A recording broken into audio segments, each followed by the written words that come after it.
सादा जीवन उच्च विचार, जिसकी भी लाइन है। लेकिन ये ढेर सारे कंठी माला, हाथ में अस्त्र शस्त्र, पीछे कुछ पता नहीं क्या क्या, ये क्या इसका रहस्य क्या है? नहीं, ये आप गलत कह रहे हैं कि ये अस्त्र शस्त्र ले रखे हैं, कुछ कंठी माला नहीं है। हाँ। आप देखें, पहले इनके सबसे ऊपर आइए, ऊपर एक बड़ी छता सा बना हुआ है। तो छाता क्या है कि छाता धूप से बचाने के लिए, बरसात से बचाने के लिए ये हैंडसैंग इसका उपयोग करते हैं। पहले जमाने में छाता नहीं था, ठीक है, तो लंबी यात्रा करनी, तो चाइना से भारत चल के रहे, तो हजारों किलोमीटर की यात्रा थी। इस हजारों किलोमीटर की यात्रा में बरसात भी होनी है, धूप भी लगनी है, तो धूप से बचने के लिए उन्होंने इस प्रकार के छाते को लकड़ी के ऊपर फिर जो टाट का जो बनता है उसको बनाया। उसके पीछे आप देखिए बड़ी लंबी सी एक वो जो है अलमारी सी है, ठीक है, शोकेस टाइप का है।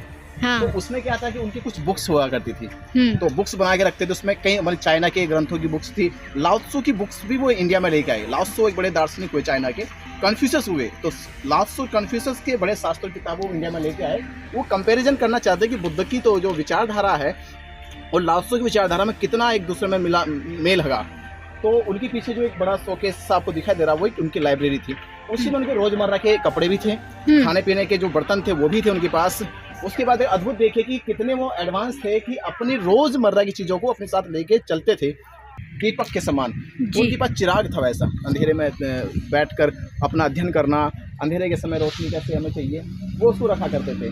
उसके बाद आपको दिखाई देगा जो उनके हाथ में ये है, ये साफ सफाई के लिए अपना एक साधन रखते थे कि जहाँ भी बैठूँ मैं साफ सफाई से बैठूँ, मेरे पास आसपास कीड़ पतंग ना रहे। और जिसे आप वो कह रहे हैं ना कि इनके गले में क्या है, बड़े बड़े जो लट्टू से दिखाई दे रहे हैं आपको जी, तो ये बड़े अद्भुत है, इसको आप समझ सकते हैं। ये लट्टू से एक आवाज यंत्र थे जिससे कि आसपास के जो कुछ ऐसे जानवर जो आवाज सोर्स उनके भाग जाते हैं, तो वो आवाज करने के लिए एक लट्टू से इनके गले में रहते थे हमेशा। इनके खनखनाट से जो कुछ ऐसे जानवर थे जो दूर भाग जाते थे इनसे, इनके पास नहीं आते थे। तो ये पूरा इंतजाम अपने बचने का भी, अपनी जीविका का भी और अपने अध्ययन का भी, इन 3 प्रकार के साधन लेके चलते थे। बचने के लिए क्या साधन उपयोग करना है, और जीविका के लिए क्या साधन उपयोग करना, और अध्ययन के लिए क्या साधन उपयोग करना। तो हैंड सॉन्ग पूरी एक तरह की कंप्लीटली लाइफ को अपना जीते थे। ये उनके पूरे चित्र में दिखाई दे रहा है कि वो पूरी तरह से एक जैसे घर में रहता है ना आदमी, अपने घर में सारी चीज़ों को मेंटेन करता है, वैसे हैंड सॉन्ग बिना घर के भी सब चीज़ों के साथ चलता था। ये हैंड सॉन्ग की